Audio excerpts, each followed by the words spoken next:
আজকে আমরা হচ্ছে তোমাদের এই টপিকটাকে পড়ানো হয়েছে, comparison of brick work and stone work. না স্যার। আচ্ছা, পড়ানো হয়নি।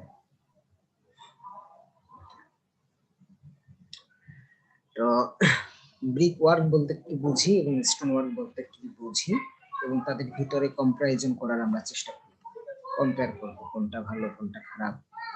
আচ্ছা, ব্রিক ওয়ার্ক বলতে কি বুঝি সেটা যদি আগে বলি, ব্রিক দ্বারা করা যে কোনো ওয়ার্ক, সেটা হতে পারে কনক্রিট খোয়া হিসাবে ব্রিকটাকে ইউজ করলাম, কনক্রিট, সেটা একটা ব্রিক ওয়ার্ক।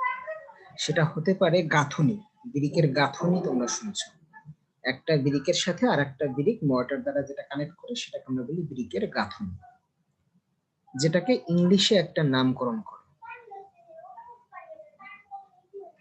সেই ব্রিকের গাঁথুনি যেমন আমরা দেয়াল দেয়াল করি, ব্রিক একটা ব্রিক আর একটা ব্রিকের সাথে হচ্ছে গেথে গেথে করি। কিভাবে গাঁথি?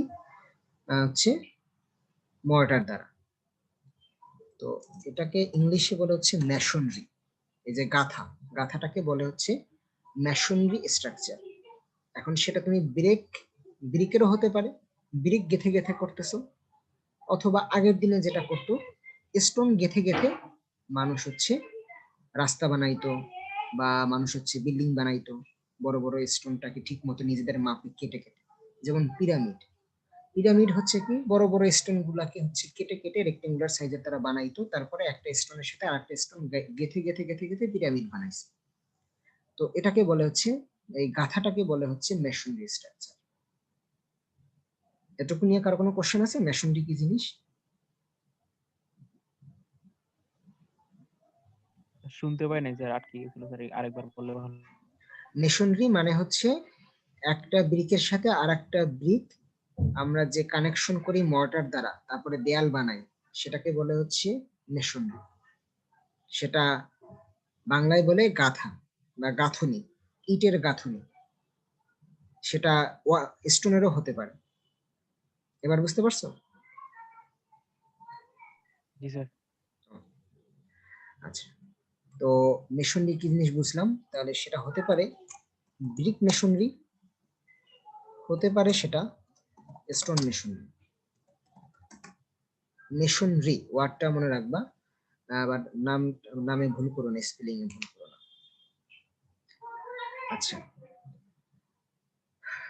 তো তোমরা বুঝলা কোনটা কি জিনিস। তো আমাকে তোমরা দুই একটা পয়েন্ট তোমাদের মাথায় কি মনে হয় কোনটা বেটার, ব্রিক ভালো না স্টোন মেশনারি ভালো? স্যার ব্রিকের। কোন দিক থেকে, কোন সেন্সে বলতেছি? স্যার ব্রিক দামে স্যার সস্তা, আর স্টোন দামে স্যার অনেক বেশি। ওকে, ঠিক আর আছে। Brick sir size, sir sir ডিউরেবিলিটির দিক দিয়ে তো স্যার স্যার স্টোন ডিউরেবিলিটির ইউজুয়ালি দিক দিয়ে বেটার ওয়ার্কটা। স্টোনেরটা হবে না? এটা বেশি স্ট্রং হবে না? ডিয়াবেটিক দিক থেকে স্টোন আবার ভালো। স্যার আমরা শেপ পাচ্ছি আমাদের মতো করে স্যার ব্রেক ইউজ করলে, স্টোনের স্যার শেপটা শেপ আনাটা একটু সাইজেরটা, ঝামেলা স্যার। স্টোনের শেপিংটা অনেক ডিফিকাল্ট। স্যার স্টোন আমরা স্যার সবাই ব্যবহার করতে পারবে না, কিন্তু ব্রিকটা তো স্যার যে কোনো লোকই পারবে স্যার। হ্যাঁ, তোমাদের সবার কথা শুনছি, একটা মিনিট, আমাকে একটা ফোন আসছে, আমি অ্যাটেন্ড করি নিই।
হ্যাঁ, তো তোমাদের অনেক কথাই আমি শুনলাম এবং সবগুলা পয়েন্টই সঠিক।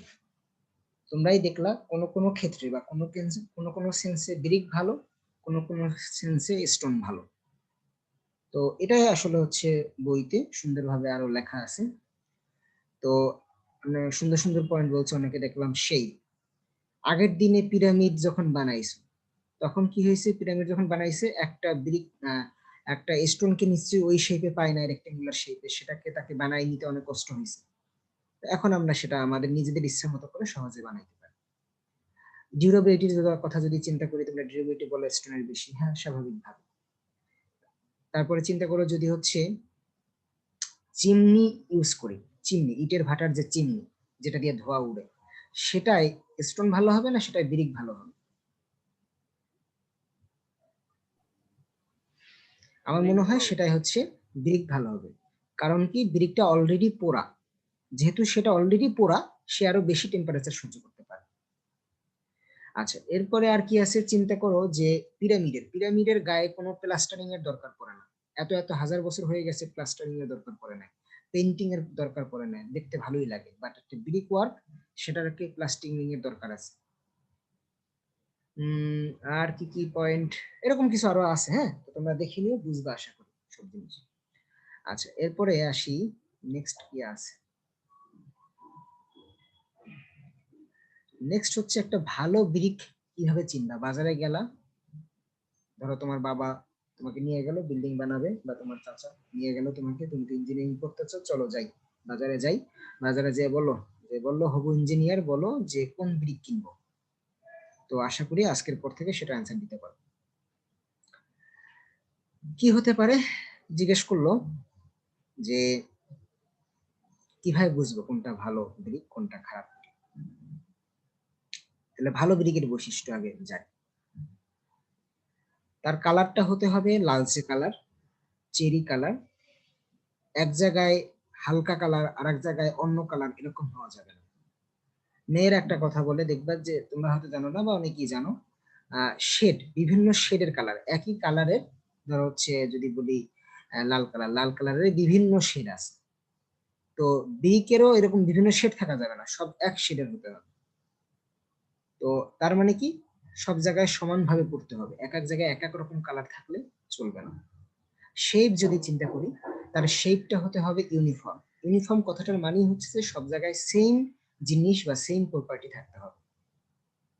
ব্রিকটাকে তুমি আহ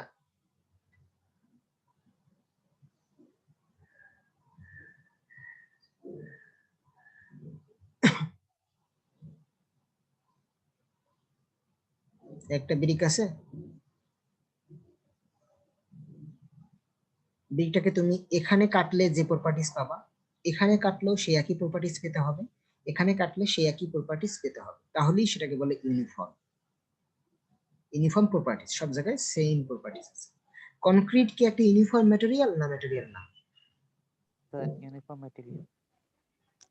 হ্যাঁ, ইউনিফর্ম ম্যাটেরিয়াল বানাইতে হবে, না হইলেও বানাইতে হবে, আমাকে সব জায়গায় সমান অনুপাত মেনটেন করতে হবে, সব জায়গায় সমান প্রপার্টি মেনটেন করতে হবে। ওকে, আচ্ছা এবার আসি সাইজটা কিরকম হতে হবে। আচ্ছা, শেপ সম্বন্ধে আরেকটা বলি, শেপ হচ্ছে আঁকা বাঁকা তেরা এগুলা চলবে না। ব্রিক কোনো কোনো সময় দেখবা বাজারে কিছু কিছু ব্রিক পাওয়া যায়, বা বাজারে না, আশেপাশে রাস্তায় দেখা যায় এরকম বাঁকা, আঁকা বাঁকা তেরা। এই ব্রিক গুলা কেন আঁকা বাঁকা তেরা হয়েছে? হতে পারে বিভিন্ন কারণ, গত ক্লাসে বলছি শ্রিঙ্কেজ, ক্র্যাকিং, র্যাপিং, হ্যাঁ এটাকে বলে ব্যানানা ব্রিক বলছিলাম গতকাল। তো এ ধরনের হওয়া যাবে না, তাকে একটা ফেসের সাথে আরেকটা ফেস 90 ডিগ্রি অ্যাঙ্গেলে থাকতে হবে, মানে প্রত্যেকটা কোণা 90 ডিগ্রি অ্যাঙ্গেল হতে হবে। আচ্ছা, এবার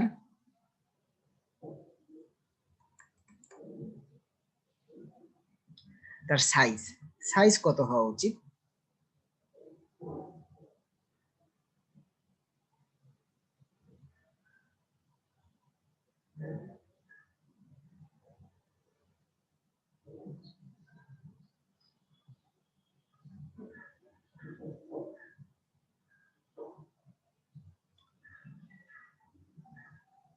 লেন্থ, ব্রিকের লেন্থ হওয়া উচিত 9.5 ইঞ্চি।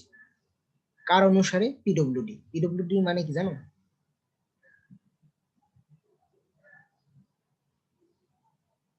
পিডব্লিউডি মানে পাবলিক ওয়ার্কস ডিপার্টমেন্ট। হ্যাঁ, বাংলায় কি বলে? স্যার গণপূর্ত বিভাগ, ডিপার্টমেন্ট। ডিপার্টমেন্ট স্যার ডিপার্টমেন্ট মানে হচ্ছে বিভাগ। তো তাদের অনুসারে তারা আমাদের দেশের বিভিন্ন জিনিসের আওতায় আছে, মানে তাদের আওতায় আছে। যেমন গ্রামের রাস্তাঘাট হয়তো তারা করে, বা শহরের রাস্তাঘাট তারা করে। যেমন এলজিডির কথা যদি বলি, তাদেরকে বলা হচ্ছে লোকাল গভর্নমেন্ট ইঞ্জিনিয়ারিং ডিপার্টমেন্ট, স্থানীয় প্রকৌশল কি জানো, স্থানীয় সরকার প্রকৌশল। হ্যাঁ, government engineering division sir. Division না ডিপার্টমেন্ট?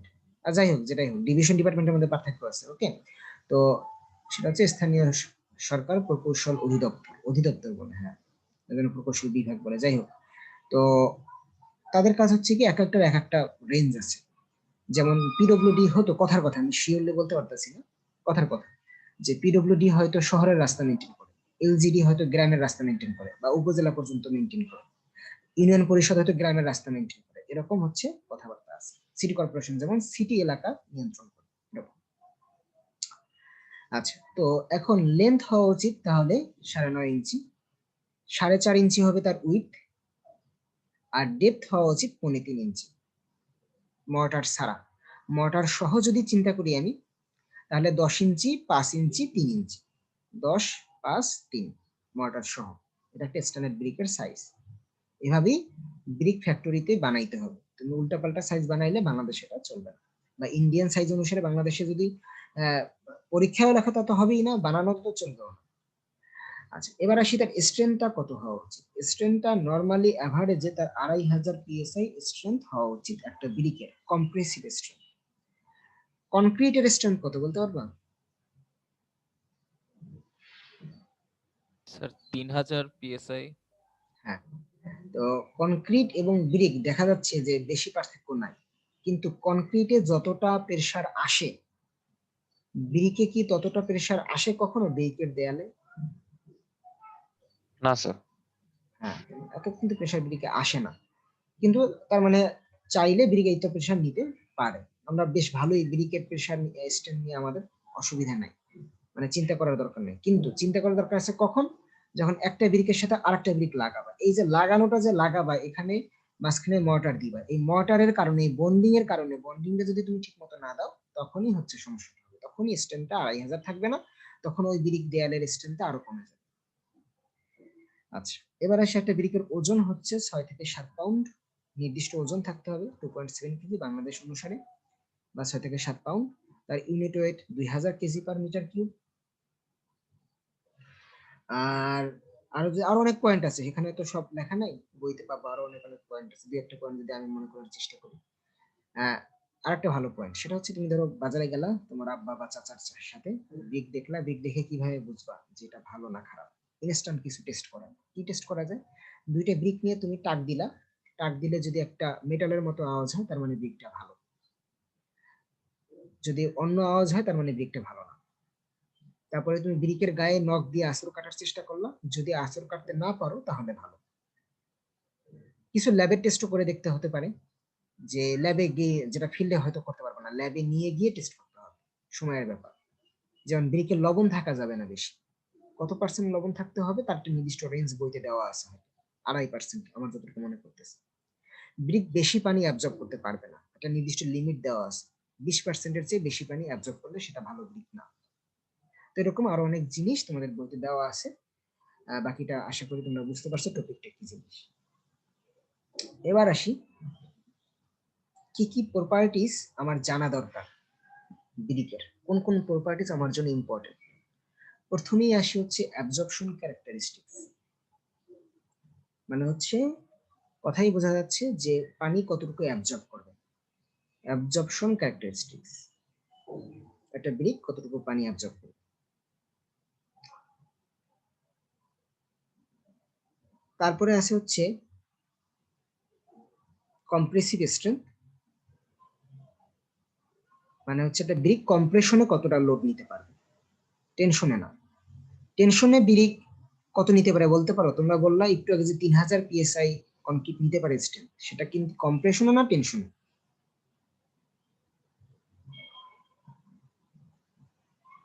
স্যার কম্প্রেশন টেনশন, কম্প্রেশনে স্যার। কম্প্রেশন টেনশন তো বুঝো, কম্প্রেশন মানে চাপ দেওয়া, একটা ব্রিক চাপে কতটুকু লোড নিতে পারে, আর টেনশন মানে একটা ব্রিককে টান দিলে সে কতটুকু লোড নিতে পারে। স্যার ওটা টান, কম্প্রেশন ছিল স্যার। হ্যাঁ, তাহলে টানে কতটুকু নিতে পারে জানো? তো 3 ভাগ নিতে পারবে 1000 মতো। না, 3 ভাগও না, আরো কম, 10 ভাগের 1 ভাগ। তার মানে কত হয়? 10 ভাগের 1 ভাগ যদি চিন্তা করো, 300 পিএসআই মাত্র। হ্যাঁ, 300 পিএসআই এর চেয়ে কম, মানে কনক্রিট আসলে বলতে গেলে আমরা ধরে নিই যে কনক্রিট টেনশন নিতেই পারে না, বাদ, তার কোনো টেনশন নেওয়ার কোনো ক্ষমতা নেই। টেনশন নেওয়ার যেহেতু ক্ষমতা নাই, বাট আমাদের বিল্ডিং এ তো তাকে টেনশন নিতে হবে, এই কারণে কনক্রিটের ভিতরে টেনশন নেয় এমন একটা উপাদান ঢুকিয়ে নিই। কোনটা সেটা? রড। রড হচ্ছে টেনশন নিতে পারে, তাই তার ভিতরে আমরা রড ঢুকাই। আচ্ছা, তো কম্প্রেসিভ স্ট্রেন্থটা আমাকে ব্রিকের জন্য লাগবে, কারণ নরমালি ব্রিকটা আসলে কম্প্রেশনেই ভালো, টেনশনে ভালো না। আচ্ছা, এবার আরেকটা স্ট্রেন্থ আছে, সেটা হচ্ছে ফ্লেক্সারাল স্ট্রেন্থ। এটা তোমরা হয়তো শিখো না এখনো, এটা একটু শিখে রাখো, কাজে লাগবে, সামনের সেমিস্টারে সহজ হবে তোমাদের জন্য। মডুলাস অফ রাপচার অথবা ট্রান্সভার্স অথবা ফ্লেক্সারাল স্ট্রেন্থ কাকে বলে?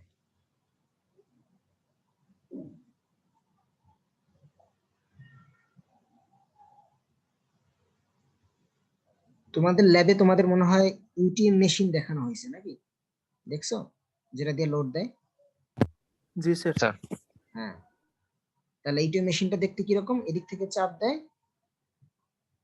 আর নিচ থেকে এটা ফিক্স থাকে, তার মানে নিচ থেকে ফিক্স থাকা মানে কি নিচ থেকে আসলে চাপ খাচ্ছে। আচ্ছা, এটা হচ্ছে কম্প্রেশন। এভাবে করে আমরা যে টেস্টটা করবো সেটা হচ্ছে কম্প্রেসিভ স্ট্রেন্থ। সেটা ব্রিকটাকে এভাবে রাখতে পারি অথবা ব্রিকটাকে এভাবে রাখতে পারি, লম্বা লম্বি ভাবে রাখতে পারি, আমি জানি না কোন ভাগে রাখা উচিত, সেটা আমরা পরে হয়তো দেখবো। এভাবে করে দেওয়াটা আসলে কম্প্রেসিভ স্ট্রেন্থ। বলতো ব্রিকটা কি শুধু এই জায়গায় চাপ খাচ্ছে না এদিকেও চাপ খাচ্ছে?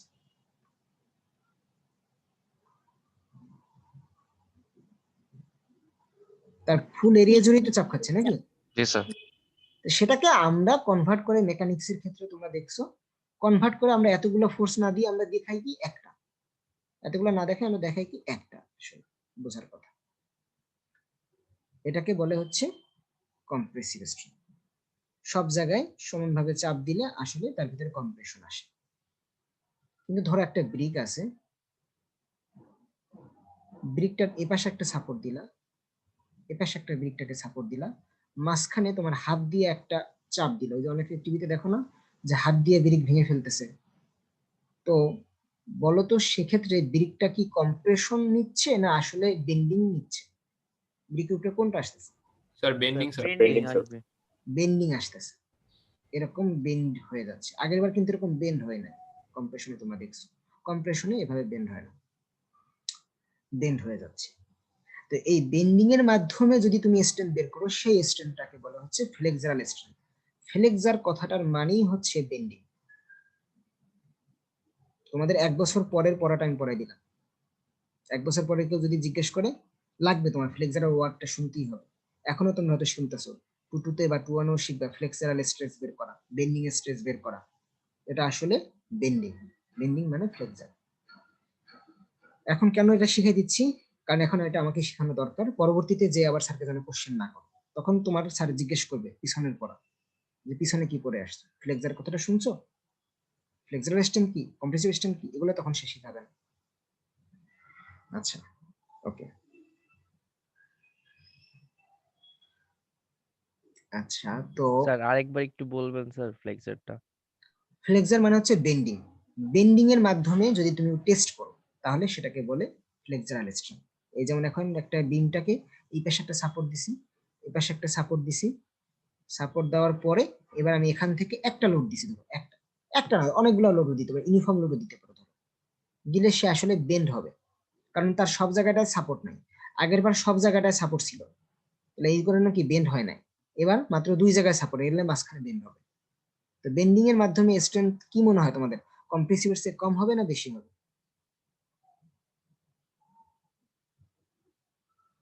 কোনটা বেশি হবে, কম্প্রেসিভে না ফ্লেক্সারাল স্ট্রেংথ? কম্প্রেসিভ স্ট্রেন্থ বেশি হবে। হ্যাঁ, এটা হওয়া উচিত, আমি জানি না সঠিক, তোমরা মাথায় কোশ্চেনটা দিয়ে দিলাম, আমার কাজ হচ্ছে তোমাদের মাথায় কোশ্চেন গুলো করা।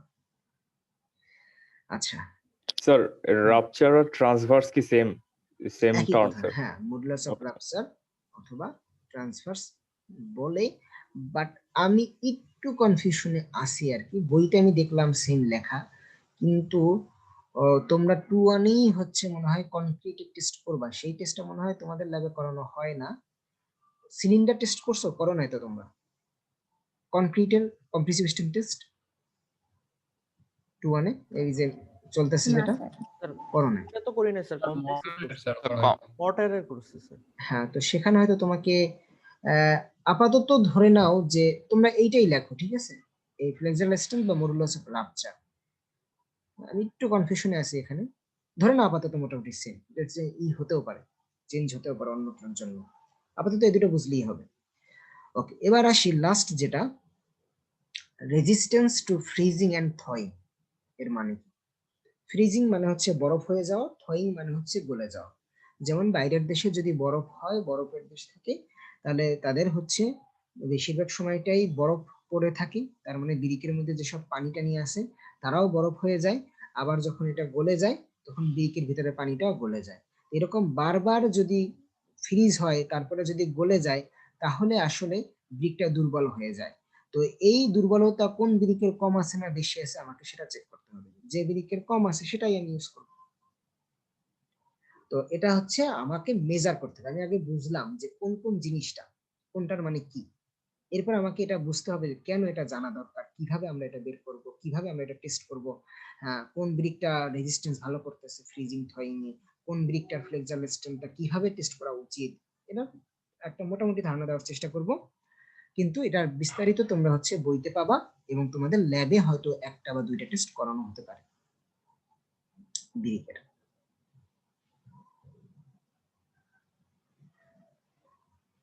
আচ্ছা, কোন স্যার বই? হ্যাঁ বলো।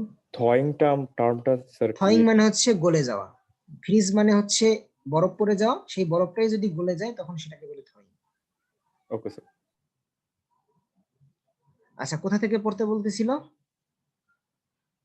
লতিফ স্যারের বই থেকে না?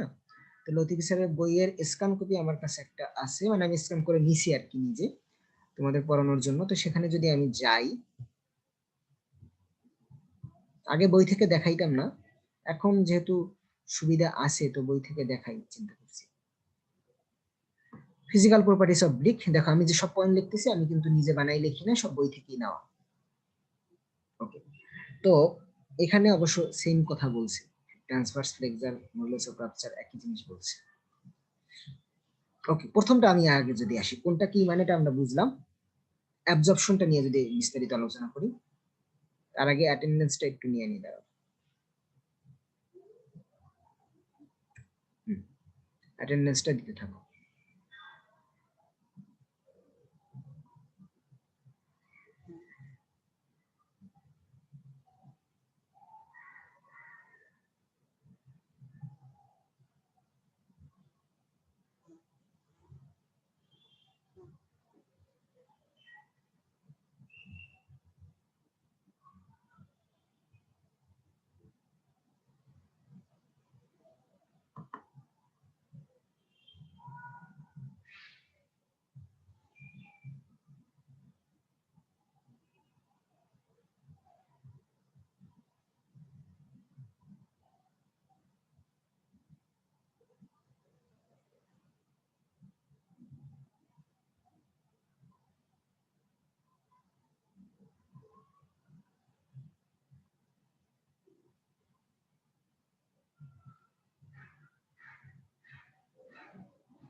ওকে, আমরা পড়াশোনায় ফিরে আসি।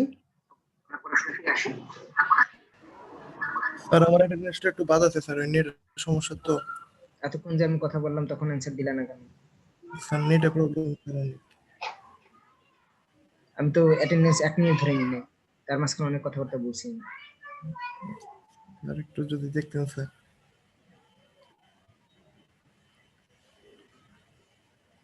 দাও।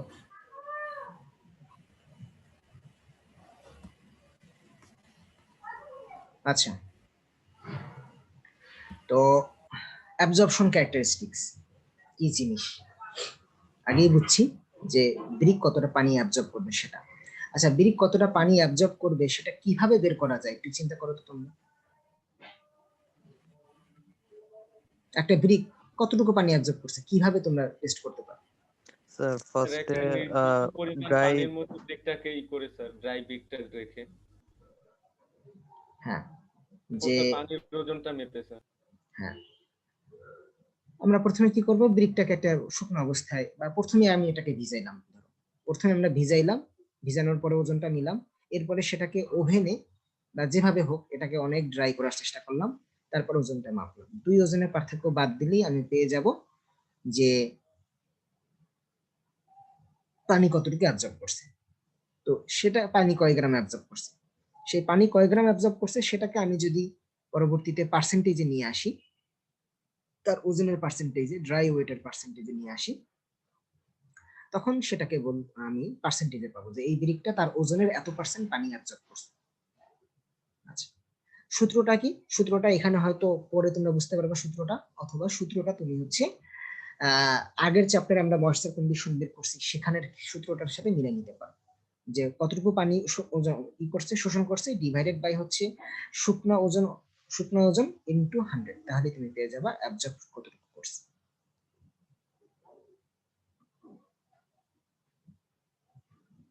এখন পানি কেউ 1 মিনিট ভিজাইতে পারে, পানির মধ্যে ধরে 1 মিনিট ভিজায় রাখলো, আর কেউ 1 ঘন্টা ভিজায় রাখলো, দুইটার রেজাল্ট কি সেম আসবে? না স্যার। না স্যার। আচ্ছা, তাহলে বিভিন্ন ভাবে আমরা ভিজিয়ে রাখতে পারি। কি কি ভাবে ভিজিয়ে রাখতে পারি? দেখো, যে ব্রিকটাকে আমরা একটা পানির পাত্রে 1 মিনিট ভিজায় রাখবো, বাট কতটুকু ব্রিকটাকে যদি একটু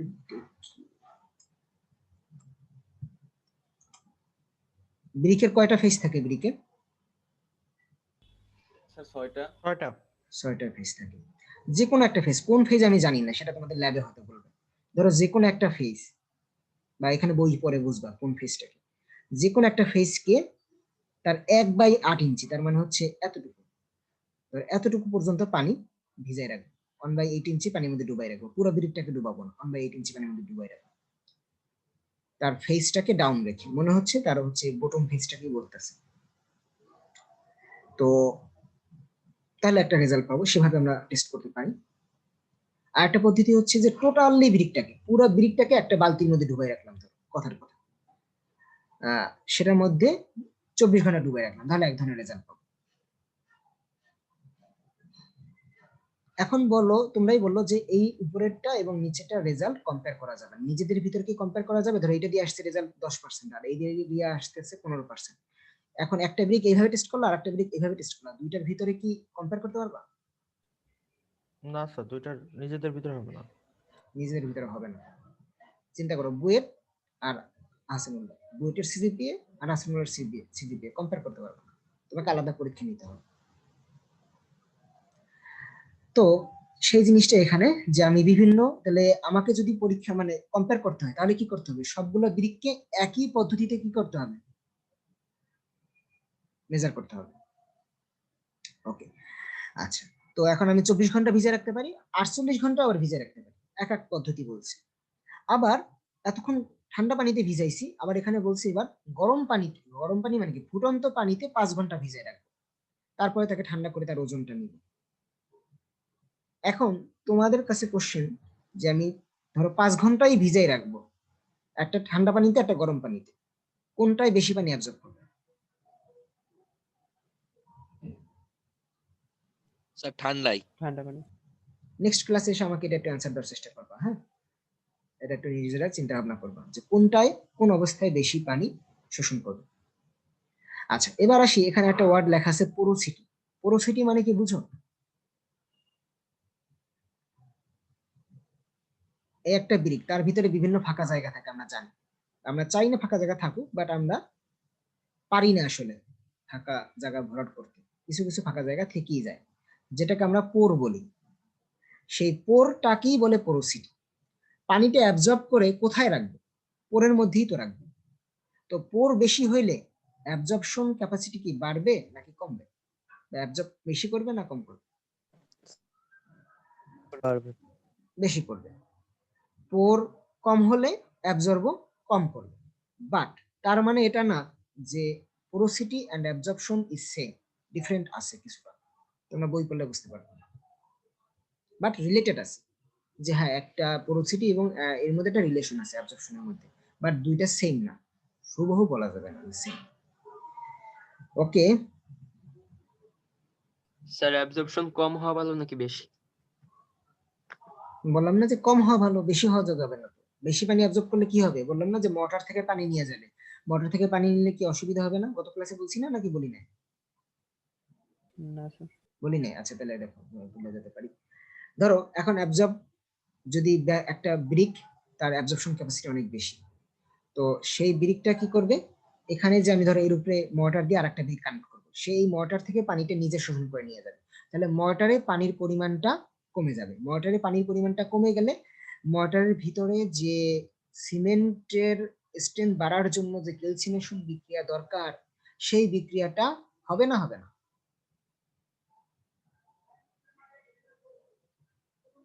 বলো তো। হবে না। স্যার হবে হবে না। না, কারণ পানি দরকার। তোমরা সিমেন্টে পড়ছো যে পানি দরকার, সিমেন্টের বন্ডিং ডেভেলপ করার জন্য পানি দরকার। সেই পানিটা যদি এনি ব্রিক নিয়ে যায়, তাহলে মোটরের তো স্ট্রেংথ ডেভেলপ করবে না, তাহলে এই স্ট্রেংথটা, এই বন্ডিংটা দুর্বল হয়ে যাবে। এই কারণে সবসময় তোমরা দেখবা যে ব্রিক কাস্টিং করার আগে, সেটা ধরো ঢালাই হতে পারে, ঢালাই মানে কি, খোয়া হতে পারে, যে খোয়াটাকে কংক্রিটে মিশাচ্ছ, অথবা একটা ব্রিকের সাথে আরেকটা ব্রিক কানেক্ট করতেছো, গাঁথুনি করতেছো, সেখানে কিন্তু প্রথমে ব্রিকটাকে ভিজাই নিতে হয়। কারণ কি, তার এই অ্যাবজর্পশনটা কমাই নিতে হয়, সে যাতে পরবর্তীতে আর তার খিদাটা, বলতে গেলে তার খিদাটা কমাই নিতে হয় পরবর্তীতে, যাতে সে মোটর থেকে ধান না নেয়। বুঝছো? কারো কোনো কোশ্চেন থাকলে বলতে পারো।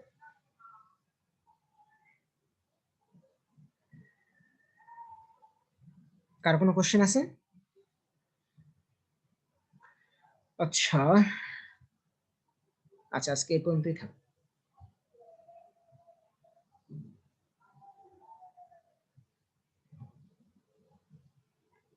কারো কোনো কোশ্চেন? আচ্ছা, কোশ্চেন না থাকলে ভালো থাকো সবাই, আল্লাহ হাফেজ।